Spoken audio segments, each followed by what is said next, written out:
दुनिया के किसी भी बैंक में आप पैसे डिपॉजिट करने जाएं तो इस भरोसे पर जाते हैं कि वो बैंक आपकी अमानत में खयानत नहीं करेगा, और अगर किसी वजह से ये खयानत हो जाती है, जो कि अक्सर तारीख में हुआ है, तो फिर बात सिर्फ उन लोगों तक महदूद नहीं रहती जिनके पैसे डूब जाते हैं, बल्कि ये बेचैनी बाकी डिपॉजिटर्स में भी फैलती है और इस पूरे मामले की वजह से किसी भी मुल्क के माशी निज़ाम को एक बहुत बड़ा धचका लग सकता है। अमेरिका में इस वक्त ऐसा ही कुछ देखने को मिल रहा है, और इस बेचैनी को खत्म करने के लिए क्या किया जा रहा है, इसी पर आज बात करते हैं। हाल ही में रियासत कैलिफोर्निया में मौजूद एक बहुत बड़े बैंक को अपने दरवाजे बंद करना पड़े। सिलिकॉन वैली बैंक नामी इदारे का दिवालिया उस वक्त निकला जब इनके डिपॉजिटर्स की एक बहुत बड़ी तादाद एक साथ अपने पैसे निकलवाने के लिए बैंक में पहुंची, जो कि किसी भी बैंक के लिए एक बहुत बुरी खबर है। ये डिपॉजिटर्स अपने पैसे इस बैंक से इसलिए निकलवाना चाह रहे थे क्योंकि हालिया कुछ दिनों में इनकी फाइनेंशियल मिसमैनेजमेंट की खबरें बाहर आ रही थी, और जैसे जैसे ये खबरें बाहर आती गई वैसे वैसे इस बैंक के स्टॉक्स की वैल्यू भी नीचे गिरती गई और डिपॉजिटर्स में मजीद पैनिक बढ़ता गया।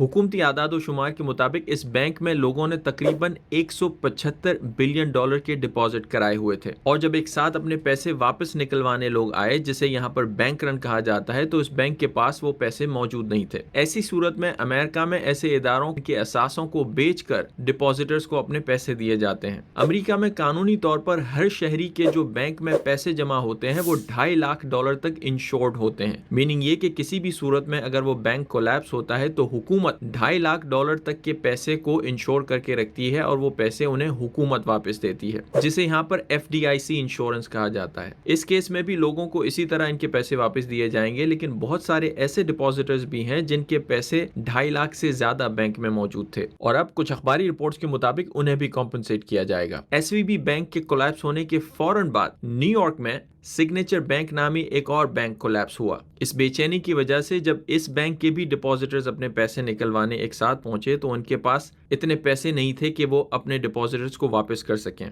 और आखिरकार इस बैंक को भी अपने दरवाजे बंद करना पड़े। अब सवाल यह है कि ये जो छोटे बड़े डिपॉजिटर्स हैं उनको तो हुकूमत अपने पैसे वापस लौटा देगी, लेकिन ये जो बड़े बड़े फाइनेंशियल इंस्टीट्यूशंस हैं, बैंक्स हैं, क्या उनको भी हुकूमत बचाएगी, रेस्क्यू करेगी? इस सवाल से एक नई बेचैनी पैदा हो रही है, क्योंकि जब भी हुकूमत इन प्राइवेट इदारों को बचाने जाती है तो वो टैक्स पेयर्स के पैसे इस्तेमाल करते हैं। तो क्या हुकूमत को टैक्स पेयर्स के पैसे इस्तेमाल करके इन बैंकरप्ट इदारों को बचाना चाहिए? इस सवाल का जवाब ढूंढने के लिए अमेरिका में फिलहाल काम जारी है। That's it. See you next time.